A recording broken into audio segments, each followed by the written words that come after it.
दोस्तों, क्या आप भी पब्लिक स्पीकिंग से डरते हैं या सोचते हैं कि लोग सामने आते ही आपका आत्मविश्वास कैसे टूट जाता है?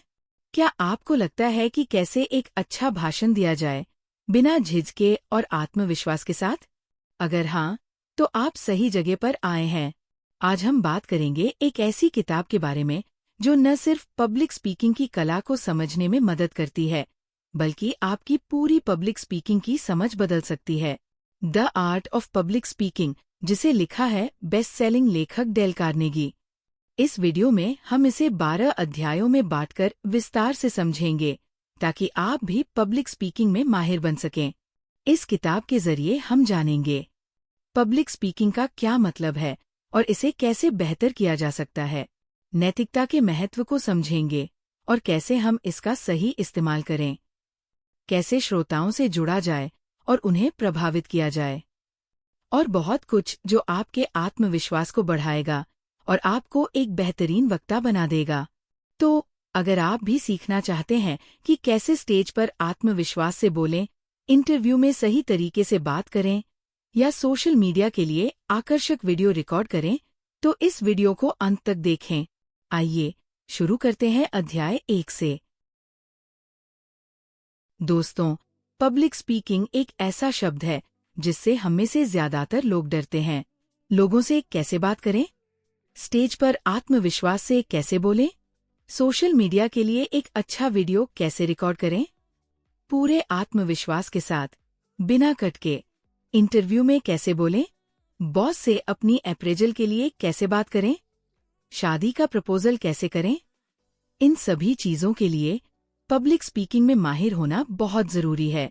उस व्यक्ति को याद कीजिए जिसके बोलने का तरीका आपको बहुत पसंद है। उसकी पब्लिक स्पीकिंग बहुत अच्छी थी और आप भी उस व्यक्ति की तरह लाखों लोगों से बात करना चाहते हैं, उन पर सकारात्मक प्रभाव डालना चाहते हैं। अगर आपके मन में ये सब चल रहा है, तो आज का ये वीडियो आपके लिए जीवन बदलने वाला हो सकता है। आज हम बात करेंगे the art of public speaking नामक किताब की, जिसे बेस्ट सेलिंग लेखक डेल कार्नेगी ने लिखा है। इस किताब को बेहतर ढंग से समझने के लिए हमने इसे 12 अध्यायों में बांटा है। तो आइए एक एक करके इन्हें विस्तार से जानते हैं। अध्याय 1, पब्लिक स्पीकिंग क्या है? पब्लिक स्पीकिंग एक ऐसा तरीका है जिससे आप अपने दिल की बात दूसरों तक पहुंचाते हैं। पुराने समय में जब लोग बोल नहीं पाते थे, तो वे अपने विचार लिखकर व्यक्त करते थे। ये तरीका लगभग 450 साल पहले मिस्र में शुरू हुआ, जहां लोग लिखकर एक दूसरे को अपनी बात समझाते थे। लेकिन समय के साथ लोगों ने भाषा सीखी और फिर उसे दूसरों तक अपनी बात पहुंचाने के लिए इस्तेमाल किया। पब्लिक स्पीकिंग और आम बातचीत में फर्क होता है। एक व्यक्ति से बात करना कन्वर्सेशन कहलाता है, लेकिन जब आप कई लोगों के सामने बोलते हैं, तो इसे पब्लिक स्पीकिंग कहते हैं। पब्लिक स्पीकिंग में आपको ये प्लान करना पड़ता है कि क्या बोलना है और कैसे बोलना है। यहाँ आम बोलचाल की भाषा के बजाय फॉर्मल भाषा का इस्तेमाल करना पड़ता है। पब्लिक स्पीकिंग के दौरान ध्यान रखने वाली बातें: 1. अपने श्रोताओं के तर्क और उनकी प्रतिक्रिया को समझें। उनकी बात सुनें, न कि सिर्फ अपनी बात कहते रहें। 2. श्रोताओं के साथ भावनात्मक रूप से जुड़े और अपनी बात को तथ्यों के साथ पेश करें। 3. अपने भाषण का संदेश स्पष्ट रूप से श्रोताओं तक पहुंचाएं। अध्याय 2, पब्लिक स्पीकिंग और नैतिकता। पब्लिक स्पीकिंग का उद्देश्य श्रोताओं से वांछित प्रतिक्रिया प्राप्त करना है, लेकिन किसी भी कीमत पर नहीं। अगर श्रोताओं को आपकी बात पसंद आएगी, तो वे आपकी तालियां बजाएंगे, लेकिन आप उन्हें जबरदस्ती ताली नहीं बजवा सकते। पब्लिक स्पीकिंग एक तरह की शक्ति है और इसके साथ बहुत सारी जिम्मेदारियां जुड़ी होती है। एक पब्लिक स्पीकर के रूप में आपको लोगों को सही जानकारी देनी चाहिए, लेकिन कुछ लोग इसका गलत इस्तेमाल करते हैं और पैसे या अन्य लालच में लोगों को गलत ज्ञान देते हैं। वे अपने शब्दों से लोगों को मनमाने तरीके से प्रभावित करते हैं। पब्लिक स्पीकिंग की नैतिकता कहती है कि अगर आप किसी विषय के बारे में नहीं जानते हैं, तो उसे दूसरों को न बताएं। पहले खुद सीखें, फिर दूसरों को बताएं, और कभी झूठ न बोलें।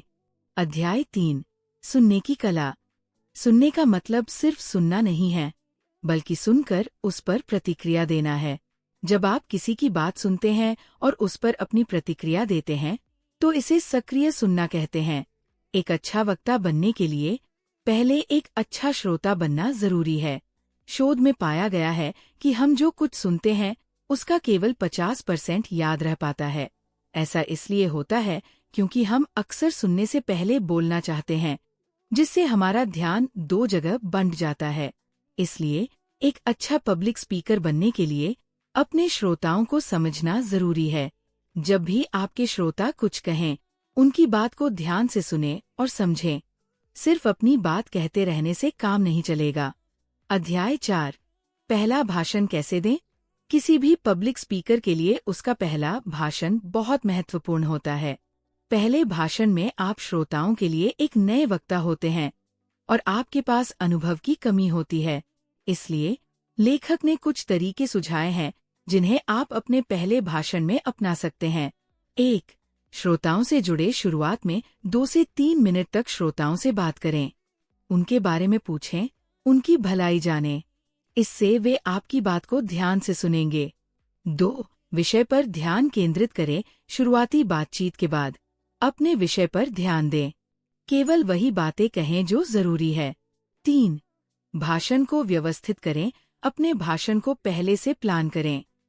शुरुआत में परिचय दें, फिर मुख्य विषय पर आएं और अंत में निष्कर्ष दें। अध्याय 5, विषय का चयन। अपने भाषण के लिए विषय चुनते समय ये ध्यान रखें कि आप उस विषय के बारे में अच्छी तरह जानते हों या फिर वह विषय नया हो।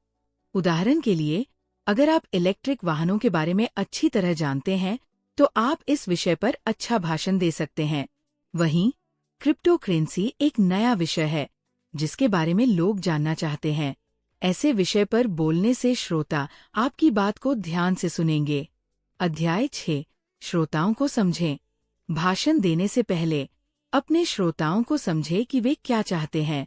अगर आपके श्रोता विवाहित जीवन से असंतुष्ट हैं और खुशहाल वैवाहिक जीवन जीना चाहते हैं, तो आप उनसे इस विषय पर बात कर सकते हैं। उन्हें इसके कारण, प्रभाव और समाधान के बारे में बताएं। श्रोताओं की रुचि जानने के लिए उनसे बात करें और उनकी मानसिकता को समझें। अध्याय 7, अपने विचारों को सपोर्ट करें। अपने भाषण को और बेहतर बनाने के लिए कुछ सपोर्टिंग मटेरियल का इस्तेमाल करें। उदाहरण के लिए, अगर आप इलेक्ट्रिक वाहनों के बारे में बात कर रहे हैं, तो एक इलेक्ट्रिक कार की तस्वीर दिखाएं या पीपीटी बनाएं। इससे श्रोताओं को आपकी बात समझने में आसानी होगी। अध्याय 8, भाषण को व्यवस्थित करें। अपने भाषण को शुरुआत से अंत तक व्यवस्थित ढंग से बताएं। शुरुआत में हल्की बातचीत और परिचय दें, फिर मुख्य विषय पर आएं। महत्वपूर्ण बिंदुओं को अलग अलग रखें ताकि श्रोता समझ सकें कि क्या महत्वपूर्ण है। अध्याय 9, भाषण की शुरुआत और अंत। भाषण की शुरुआत एक प्रेरक उद्धरण या कहानी से करें। अंत में भी एक प्रेरक उद्धरण दें और श्रोताओं को शुभकामनाएं दें। इससे वे आपके भाषण को याद रखेंगे। अध्याय 10, भाषण की रूपरेखा तैयार करें। भाषण लिखते समय परिचय, मुख्य भाग और निष्कर्ष को अलग अलग लेबल करें। इससे आपका भाषण व्यवस्थित रहेगा।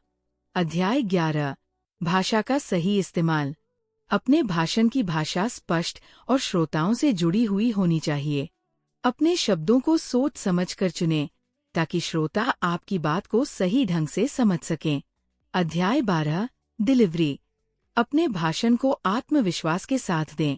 अपने शारीरिक हावभाव, आंखों से संपर्क और हाथों के इशारों पर ध्यान दें। इससे श्रोता आपकी बात पर विश्वास करेंगे। निष्कर्ष। दोस्तों, इस वीडियो में आपने पब्लिक स्पीकिंग की कला सीखी। याद रखें, एक अच्छा वक्ता बनने के लिए अभ्यास और तैयारी बहुत जरूरी है।